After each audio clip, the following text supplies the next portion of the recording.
आप तो 24 घंटे हर भाषण में पंडित नेहरू का नाम लेते हैं, हर भाषण में पंडित नेहरू का नाम लेते हैं कि इन कांग्रेसियों का खून खराब है। ये मोदी जी ने पैथ लैब्स कब से खोल दी कि खून का टेस्टिंग कर रहे हैं। कांग्रेस महासचिव प्रियंका गांधी ने एक बार फिर अडानी मामले को उठाते हुए कहा कि अडानी एक दिन में 1600 करोड़ रुपए कमा रहे हैं और किसान मात्र 27 रुपए कमा रहा है। उन्होंने एक चुनावी सभा के दौरान कहा कि पहले बड़ी बड़ी सरकारी कंपनियों से रोजगार मिलते थे, लेकिन आज सरकार ने सभी बड़ी कंपनियों को ही बेचने का काम किया है। प्रियंका गांधी यहीं नहीं रुकी, उन्होंने पीएम मोदी पर तंज तो कसा ही, साथ ही पीएम मोदी के मजे भी लिए और प्रियंका इस दौरान गुस्से में भी दिखी। आप भी देखिए प्रियंका गांधी ने क्या कुछ कहा। अब मैं सुन रही थी मोदी जी का भाषण, तो मैंने सोचा विकास की बातें करेंगे, ये बताएंगे कि घोषणाएं जो इन्होंने की हैं, कौन से प्रदेश में इन्होंने इस तरह की नीतियां लागू की हैं जो अभी चल रही हैं, पता तो चले जनता को कि अगर कुछ कह रहे हैं तो उसका आधार क्या है। उल्टा मैंने देखा कि मोदी जी कह रहे हैं कि कांग्रेस के कुछ नेता हैं जो आज भी इंदिरा गांधी के नाम पे वोट मांग रहे हैं। तो मैंने सोचा अरे ये तो मोदी जी मेरी बात कर रहे हैं, मुझसे नाराज हो गए। और मैं सोच रही थी कि मोदी जी आप तो 24 घंटे हर भाषण में पंडित नेहरू का नाम लेते हैं, हर भाषण में पंडित नेहरू का नाम लेते हैं। एक दो बार मैंने भी सोचा कि मैं इंदिरा जी का नाम ले लूं, तो इसमें कौन सी बुराई हो गई। आगे सुना मैंने भाषण उनका, आगे कहने लगे कि इन कांग्रेसियों का खून खराब है। तो मैंने सोचा कि भाई ये मोदी जी ने पैथ लैब्स कब से खोल दी कि खून का टेस्टिंग कर रहे हैं। अगली बार बुखार चढ़ेगा तो मैं मोदी जी के पास भेज देती हूँ। लेकिन मन में देखिए मजाक एक तरफ है, मन में ये बात आई कि आप प्रधानमंत्री हैं, आपके पद की एक गरिमा है।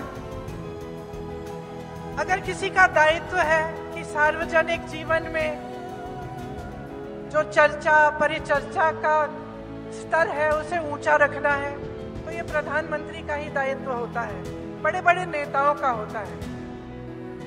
कि चुनाव का समय है, जनता को इससे कोई मतलब नहीं है कि हमारे खून में क्या है क्या नहीं है, वो टेस्ट रिजल्ट बता देगा हमारा। जनता को मतलब है अपनी समस्याओं से। आज सबसे बड़ी समस्याएं क्या है? महंगाई है, बेरोजगारी है, शिक्षा की सुविधाएं, स्वास्थ्य की सुविधाएं। अब देखिए बार बार कहते रहते हैं कि 70 सालों में कुछ नहीं हुआ, लेकिन अब 10 सालों से आपकी सरकार है, अब तो जिम्मेदारी ले लीजिए। 10 सालों से आपने इंदौर में कौन सा विश्वविद्यालय खोला है, कौन सा मेडिकल कॉलेज खोला है? मध्य प्रदेश में हजारों स्कूल बंद हो गए हैं। जब लोग गांव से यहाँ शहरों में पलायन करते हैं, वो इसलिए करते हैं क्योंकि वहां आपने सुविधा दी नहीं है। तो आप 18 सालों से इस प्रदेश में आपकी सरकार है, 10 सालों से केंद्र में आपकी सरकार है। तो अगर ठीक है आप कह रहे हैं कि किसी ने आपसे पहले कुछ किया ही नहीं, ये छोड़ देते हैं हम बात की IIT हो, IIM हो, एम्स हो, सब पंडित नेहरू के समय से है, छोड़ देते हैं हम कहते हैं चलो मान लिए किसी ने कुछ नहीं किया, आपसे पहले जितने भी लोग आए वो सब बेकार थे, किसी ने कुछ नहीं किया। आपने क्या किया है? क्या आप अपनी जिम्मेदारी को लेने के लिए तैयार हैं? क्या आप एक ऐसी राजनीति करने की हिम्मत कर सकते हैं जो नकारात्मक नहीं और सकारात्मक है? क्या आप मंच पे खड़े होकर आप ये हिम्मत कर सकते हैं कि अतीत की बातों को बंद करें और आज की बात करें कि आपकी सरकार ने क्या किया? क्योंकि जब आप इस बात को उठाते हैं तो सिर्फ ऐसी बातें करते हैं कि हमने G20 की बहुत बढ़िया किया, देश का मान सम्मान बढ़ाया, ठीक है, संसद का सुंदरीकरण किया, उसमें भी आपने 20,000 करोड़ रुपए खर्च कर लिए, आपने अपने लिए 2 बड़े बड़े हवाई जहाज खरीदे, 16,000 करोड़ रुपए खर्च लिए। क्या जनता का हक नहीं है कि पूछे कि ये किसके पैसे खर्च रहे हैं, ये किसकी संपत्ति है जो आप अपने दोस्तों को, बड़े बड़े उद्योगपतियों को सौंप रहे हैं? जो कौड़ियों के दाम में आप दे रहे हैं उनको, क्या जनता का हक नहीं है कि आपसे पूछे कि 70 साल की बात छोड़िए, 10 साल की बात बताइए, 10 साल में हम बेरोजगार क्यों हैं? आपने रोजगार क्यों नहीं बनाए? जहां से रोजगार बनते हैं उन कंपनियों को आपने कौड़ियों के दाम में क्यों बेच दिया अपने दोस्तों को? क्या हमें पूछने का हक नहीं है? क्या जनता को ये पूछने का हक नहीं है कि पहले हमें किसानी खेती से हमें रोजगार मिलते थे, हमें ग्रामीण रोजगार मिलता था मनरेगा से, आज आपने उसको ठप कर दिया है। आज किसान इतना परेशान है, पेट्रोल डीजल खाद कुछ नहीं खरीद सकता।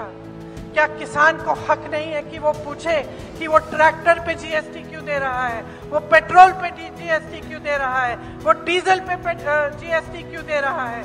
क्या उसे हक नहीं है पूछने का कि मेरा बेटा तुम्हारे लिए सरहद पे खड़े होकर इस देश की रक्षा कर रहा है, मेरा बेटा जवान बनता है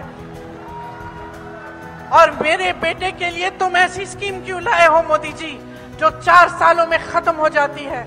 मेरा बेटा काम करता है, परिश्रम करता है, संघर्ष करता है सेना में भर्ती होने के लिए, और आपने उसको 4 सालों के लिए 4 सालों की नौकरी देकर उसको आप घर भेज देंगे। क्या हक नहीं है किसान को पूछने का? क्या महिलाओं को हक नहीं है पूछने का कि हमारे लिए क्या किया? आपकी यहाँ 18 सालों से सरकार थी, पिछली ये सरकार 3.5 सालों से चल रही है। क्या महिलाओं को हक नहीं है पूछने के लिए कि हमें पहले ये पैसे क्यों नहीं दिए जो चुनाव के 2 महीने पहले आप हमारे खातों में डाल रहे हो? क्या हम उस समय गरीब नहीं थे? क्या हम उस समय समाज का बोझ नहीं उठा रहे थे? क्या हम उस समय खेतियों में काम कर नहीं रहे थे? क्या हम उस समय अपने बच्चों की परवरिश नहीं कर रहे थे? क्या महिलाओं को हक नहीं है ये पूछने के लिए कि जो बिल आप लाए हैं हमारे आरक्षण के लिए, जिसमें आप कहते हैं कि 33% आरक्षण हमें देंगे, वो बिल 10 साल के लिए आप लागू क्यों नहीं करेंगे? ये हक है और मैं इस हक को के बारे में याद दिलाने के लिए आज यहाँ पे आपके सामने खड़ी हूँ। मुझे वोट नहीं चाहिए, मुझे आपकी जागरूकता चाहिए। मैं चाहती हूँ कि आपके हक आपके हाथों में जाए, कि आपका अधिकार वापस आपको मिले। मैं चाहती हूँ कि जैसे छत्तीसगढ़ में कांग्रेस की सरकार है जो हर स्तर पर जनता की संपत्ति जनता की जेब में वापस डाल रही है, वैसी सरकार मध्य प्रदेश में बने। मैं चाहती हूँ कि जो मध्य प्रदेश की सरकार ने जो काम करके आपको दिखाया है कि आपकी सारी संपत्ति आपसे की जेब से निकाल दी, मिडिल क्लास के लिए कोई विजन नहीं, गरीबों के लिए कोई विजन नहीं, आपके लिए कोई सहूलियत सहायता नहीं, और सारी संपत्ति बड़े बड़े उद्योगपतियों को दे दी। मैं चाहती हूँ कि वो संपत्ति वापस आपके जेब में जाए। कैसे जाएगी? कांग्रेस की जो सरकारें हैं वो करके दिखा रही है। कांग्रेस राजस्थान में आज 25 लाख का इलाज मुफ्त में हो रहा है, और ये चुनावी घोषणा नहीं थी, ये 1.5 साल से चल रहा है। राजस्थान में ये हो रहा है, छत्तीसगढ़ में गांव में जो समस्याएं हैं वो गांव में सुलझाने की कोशिश हो रही है। यहाँ पूरे प्रदेश में एक बहुत बड़ी समस्या है आवारा पशुओं की। छत्तीसगढ़ में उन्होंने सोचा कि इसे कैसे सुलझाएं, गौठान बनाएं, स्वयं सेवा समूह को उनमें काम दिलवाया। जो गाय थी उसका जो गोबर है उसको खरीदा सरकार ने ताकि वहां मजबूती मिले।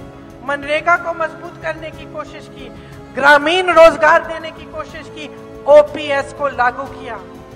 आज सरकारी कर्मचारी का एक ही डिमांड है, कहता है 20 सालों से मैंने काम किया, मैंने देश सेवा की, आप सब यहाँ खड़े हैं, ये देश सेवा ही है, वरना आप यहाँ नहीं खड़े होते चुनावी सभा में। आप सब सिर्फ ये कहते हैं कि हमने 20 सालों के लिए जो सेवा की उसके लिए हम सिर्फ सुरक्षा मांग रहे हैं, हमारा जो पेंशन है वो सुरक्षित रहे। हमें ये घबराहट नहीं चाहिए कि हमारे पेंशन को आपने कहीं इन्वेस्ट कर लिया, कल को कुछ समस्या उठ गई और हमारी सारी कमाई गवा दी। हम सिर्फ अपनी सुरक्षा चाहते हैं। सरकार क्या कहती है? ये सरकार जो कहती है कि आपके लिए चलती है, क्या कहती है? कहती है हमारे पास पैसे नहीं हैं ओपीएस के लिए। तो अगर पैसे नहीं है तो राजस्थान की सरकार कैसे कर रही है? तो फिर कर्नाटका की सरकार कैसे कर रही है? हिमाचल की सरकार कैसे कर रही है? छत्तीसगढ़ में ओपीएस लागू कैसे है? क्यों क्योंकि आपके पैसे नहीं है, गलत बात है। आपकी प्रायोरिटीज गलत है, आपका ध्यान नहीं है इसमें।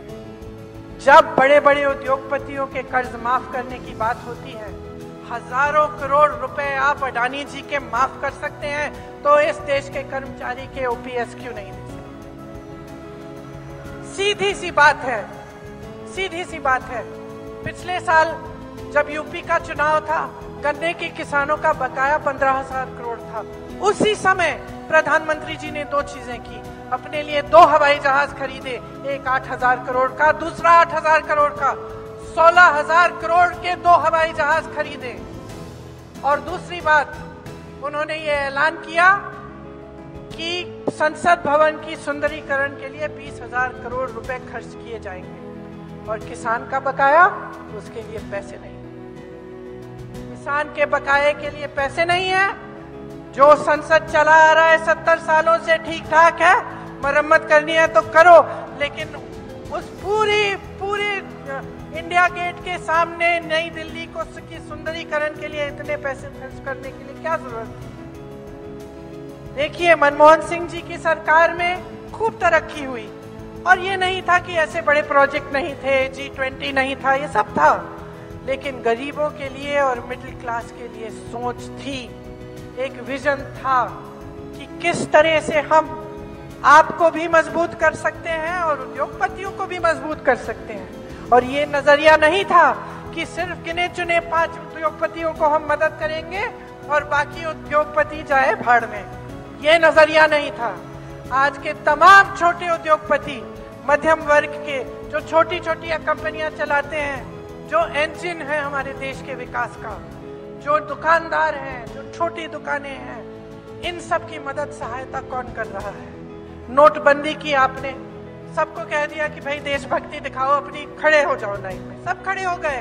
क्योंकि हमारी देश की जनता, और जब हम देश की बात करते हैं, जब हम धर्म की बात करते हैं, तो ऐसा एक हिंदुस्तानी नहीं है जिसके दिल में वो बात नहीं बैठी। इसीलिए ये सीख गए कि भाई जब जनता से कुछ निकालना हो, धर्म की बात करो और देशभक्ति की बात करो। आप खड़े हुए लाइन में। नोटबंदी का सबसे बड़ा नुकसान किसी अडानी अंबानी का नहीं हुआ, नोटबंदी का नुकसान आपने झेला, इंदौर जैसे शहरों के उद्योगपतियों ने झेला। उसके बाद क्या हुआ? कोरोना आया। दुनिया भर में कोरोना जब आया तो छोटे छोटे उद्योगपतियों की मदद की, यहाँ नहीं हुई आपकी सहायता। कोरोना के बाद आप पे जीएसटी थोपा गया, और जीएसटी से आप अभी भी जूझ रहे हैं। तो क्या कर रही है ये सरकार आपके लिए? मैं पूछना चाहती हूँ। लोग कहते हैं, मैं जाती हूँ लोगों के घरों में, पूछती हूँ कि भाई टूटी में से पानी नहीं आ रहा है, बिजली नहीं आ रही है, सड़क तुम्हारी खराब है, तो वोट क्यों दे रहे हो भाई? दीदी धर्म की बात है, दीदी धर्म की बात है, दीदी जाति की बात है। तो मैं आपसे कहना चाहती हूँ, बहुत हो गया, बहुत हो गया आपका इस्तेमाल, आपके जज्बातों का बहुत इस्तेमाल हो गया है। ये वोट जो है ना, सुन लीजिए कान खोल के, ये वोट जो है ना, धर्म की बात नहीं है, ये वोट आपकी जागरूकता की बात है। ये वोट इतना कीमती है कि अगर बगैर सोचे समझे आप इसको किसी को दे दोगे तो 5 साल और वो भुगतोगे जो आप 18 साल से भुगत रहे हो। ऐसे ही चुनावी बयान और भाषण के लिए सब्सक्राइब कीजिए नेशनल न्यूज नाउ को। और अगर आपको हमारी ये वीडियो पसंद आई हो तो वीडियो को लाइक, शेयर और चैनल को सब्सक्राइब करना ना भूलें।